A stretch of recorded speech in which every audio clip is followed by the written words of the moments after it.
Mr. President, Excellencies, distinguished delegates, thank you very much for giving me the floor. And as you know, Sudan was the first country I traveled to in my function as High Commissioner. And I witnessed a country at a critical juncture. There is really, I would say, profound pain that is born of decades of conflict, of repression, of impunity and humanitarian crisis. But there is also extraordinary hope and expectation for change, for peace, for democracy and justice, which is driven by people from all walks of life who are calling for a better Sudan. The ongoing consultations between the military authorities and the civilian political forces is indeed very much welcome to find a way out of the stalemate that has held the country back since October 2021.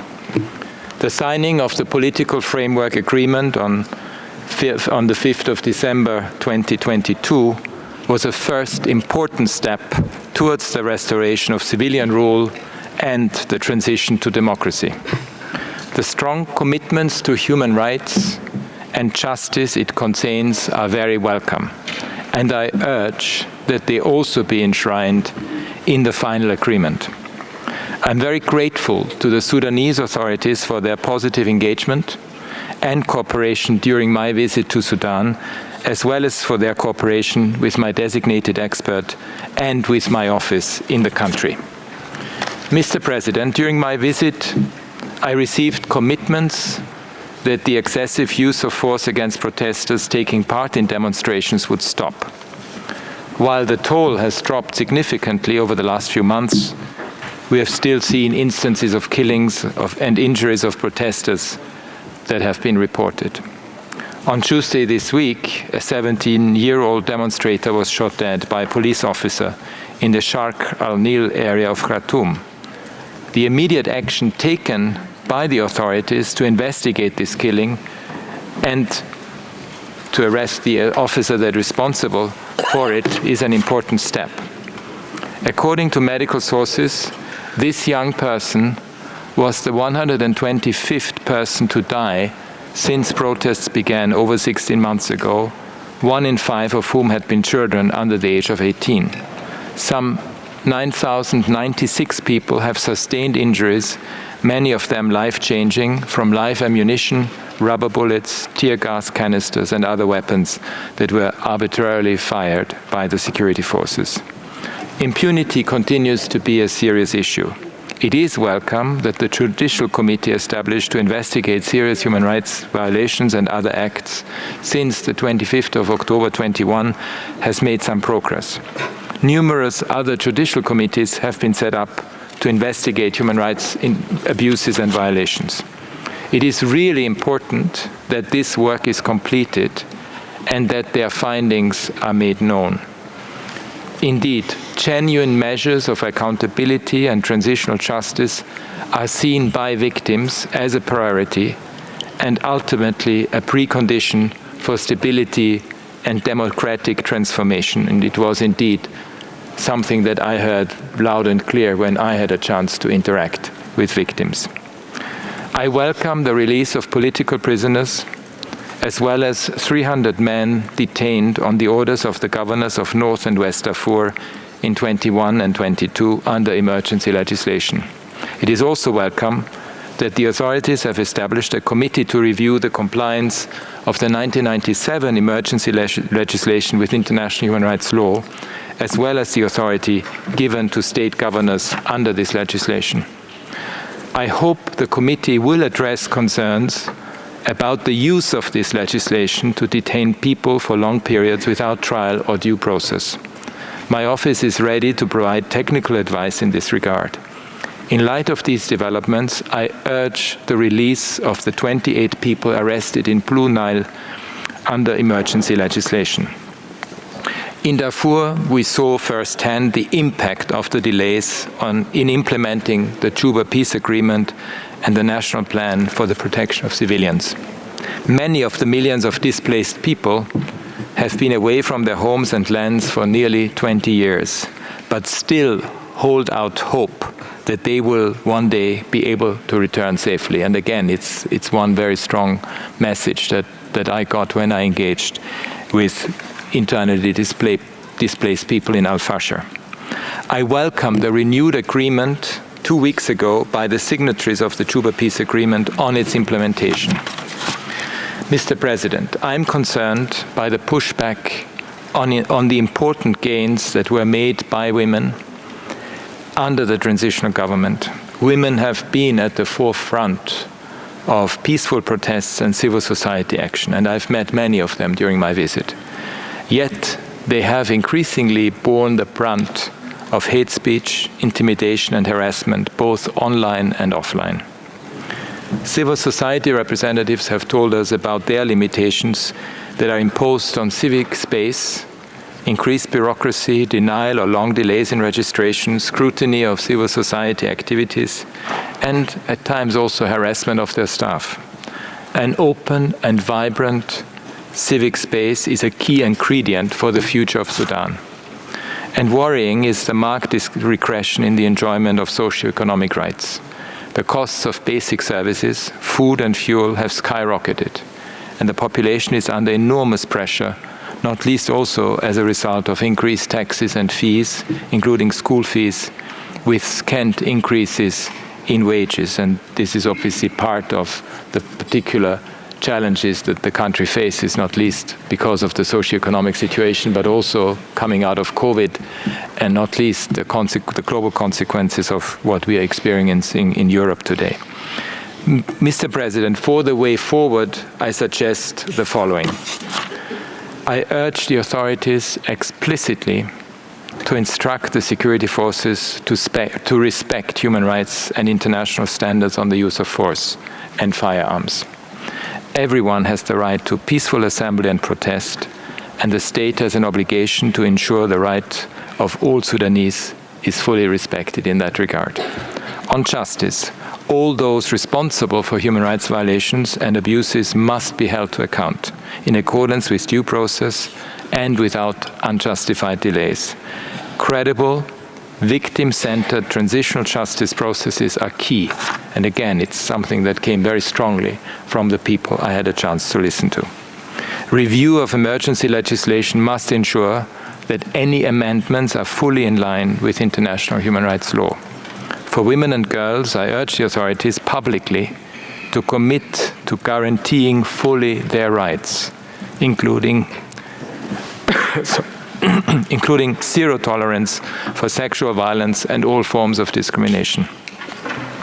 For the people of Darfur, who need security and a political commitment to resolve underlying causes of conflict, full implementation of the Juba Peace Agreement is vital, as is implementation of the national plan for the protection of civilians to help protect communities from ongoing armed attacks.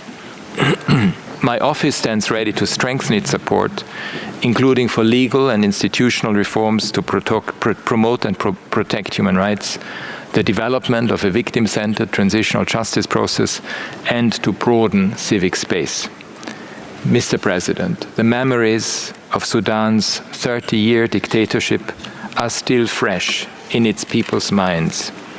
They are determined not to return to the past. Transitions are never straightforward, as we have seen in many places around the world. But they provide enormous opportunities for progress in all areas of economic, social, cultural, civil and political life, and for sustainable development that is more equitably shared.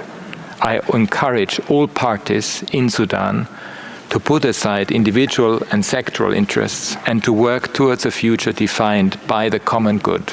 Rebuilding trust between the authorities and the Sudanese people is critical to Sudan's future. There's no doubt about that. A new civilian-led government will also need sustained international support to tackle the immense challenges that it will face. I stand in solidarity with the people of Sudan and wholeheartedly share their hopes and demands for genuine change, peace, democracy and justice, and their desire for a society where they can participate freely, equally and safely. Thank you, Mr. President. ongoing consultations between the military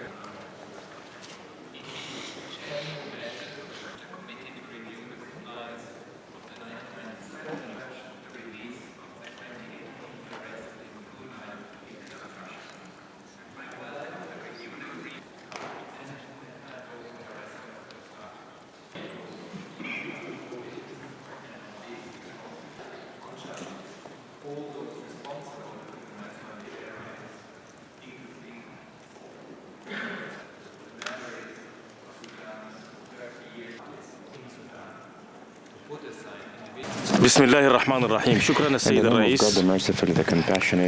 ويقدم السودان أيضا شكره للسيد المفوض السامي لحقوق الإنسان على تحديثه الشفوي وما جاء فيه من ملاحظات. ويشير في هذا السياق إلى الزيارة الأولى للخبير المعني السيد رضوان ويصل خلال الفترة 28-3 فبراير 2023، حيث تم تقديم كافة التسهيلات اللازمة لإنجاح مهمته أسوة بتعاوننا مع سلفه الخبير السابق آدم دي. كما استقبل السودان السيد المفوض السامي لحقوق الإنسان في نوفمبر الماضي في أول زيارة خارجية له بعد تسلمه مهامه، وكل ذلك في إطار التعاون والانخراط الإيجابي مع آليات حقوق الإنسان. السيد الرئيس، كما أوضحنا سابقا، شكل النائب العام عددا من لجان التحقيق الجنائية في الانتهاكات المتعلقة بكافة حقوق الإنسان والعنف ضد المرأة، وتم استكمال التحقيقات في عدد 8 لجان منها، وتم رفع الحصانات عن كل من يشتبه في ضلوعهم في تلك الانتهاكات، وكثير منها أحيل إلى القضاء. بجانب ذلك أنشأ النائب العام نيابة متخصصة بشأن الجرائم المتعلقة بحق الشهداء. هنا يؤكد السودان التزامه بمبدأ عدم الإفلات من العقاب، وتعمل النيابة العامة على رفع حصانات المشتبه بهم من جهات إنفاذ القانون الأمنية التي ينتمون إليها وفقا للإجراءات القانونية. إلى جانب ذلك تم تشكيل لجان المصالحات وجبر الضرر لحل النزاعات القبلية في بعض الولايات، وتم رفع نتائج التحقيقات الخاصة بلجان التحري والتحقيق حول الأحداث الأخيرة بجنوب دارفور، وتمت إحالة المتهمين إلى المحاكم المختصة. السيد الرئيس، نصت الوثيقة الدستورية على إنشاء مفوضية للعدالة الانتقالية، واستنادا على ذلك تم وضع القانون وتم إنشاء المفوضية. وكذلك قطع السودان شوطا كبيرا في تنفيذ عملية نشر القوات المشتركة في إطار الآلية الوطنية لحماية المدنيين، اتساقا مع الخطة الوطنية لحماية المدنيين واتفاقية جوبا للسلام. وكما تعلمون، فقد تم منذ مايو الماضي رفع حالة الطوارئ الشاملة في كل البلاد، وإطلاق سراح المعتقلين، وأن حالات الطوارئ الجزئية المؤقتة التي طبقت في بعض الولايات لأنها تمر بأوضاع استثنائية وكانت لدواعي أمنية ومن أجل منع تدهور الأوضاع بسبب بعض النزاعات القبلية. ولمزيد من الاتساق مع المواثيق الدولية لحقوق الإنسان تم تشكيل لجنة بقرار صادر من رئيس مجلس الوزراء لمراجعة قانون الطوارئ والسلامة العامة وموائمته مع الاتفاقيات الدولية. ظلت بلادي منذ الثورة تلتزم بضمان الحريات بما في ذلك حرية التعبير والرأي العام والتجمع السلمي والتنظيم. السيد الرئيس، تشكل حقوق المرأة وتمكينها إحدى أولويات بلادي، وقد نصت الوثيقة الدستورية على تدابير التمييز الإيجابي لصالح المرأة التي تشمل تخصيص نسبة لا تقل عن 40% من مقاعد المجلس التشريعي للنساء مع ضمان تمثيلهن في مجلسي السيادة والوزراء. وتواصل بلادي في هذا الصدد إكمال إجراءات انضمامها لاتفاقية القضاء على جميع أشكال التمييز ضد المرأة سيداو، فضلا عن مجهوداتها في تنفيذ قرار مجلس الأمن الدولي 1325 الخاص بالمرأة والأمن والسلام في إطار الخطة الوطنية للأعوام 2022 2023 للاستمرار في متابعة تنفيذ هذا القرار. كما يجدد السودان أيضا التزامه بحماية الأطفال ومنع كل أشكال التعدي عليهم واستقلالهم، واستمرار العمل المشترك مع الوكالات الدولية والإقليمية الإقليمية. أيضا يجدد السودان التزامه بتنفيذ التعهدات الطوعية التي قدمها في سياق تجديد عضويته بمجلسكم الموقر. كما نجدد التزامنا بتنفيذ التوصيات الواردة في تقرير السودان الثالث الصادر عن آلية الاستعراض الدوري الشامل، حيث وضعنا خطة وطنية وشكلنا لجنة لتنفيذ التوصيات التي تم قبولها. السيد الرئيس، تدعو بلادي مجلسكم الموقر أن يعيد النظر في مسألة تعدد الآليات في بلادي، والتي تتمثل في المكتب القطري والمكتب المشترك مع بعثة الأمم المتحدة المتكاملة لدعم الانتقال، بالإضافة إلى الخبير المعني بأوضاع حقوق الإنسان في السودان. ولا شك أن هذا التعدد في الآليات يؤدي إلى تعارض في الاختصاصات بما استوجب إعادة النظر والمعالجة. ختاما، نؤكد على الاستمرار في التعاون والانخراط الإيجابي مع آليات حقوق الإنسان وسعينا الدؤوب من خلال موقعنا كعضو في هذا المجلس الموقر للعمل من أجل تحقيق الأهداف السامية التي من أجلها تم إنشاء هذا المجلس. وشكرا.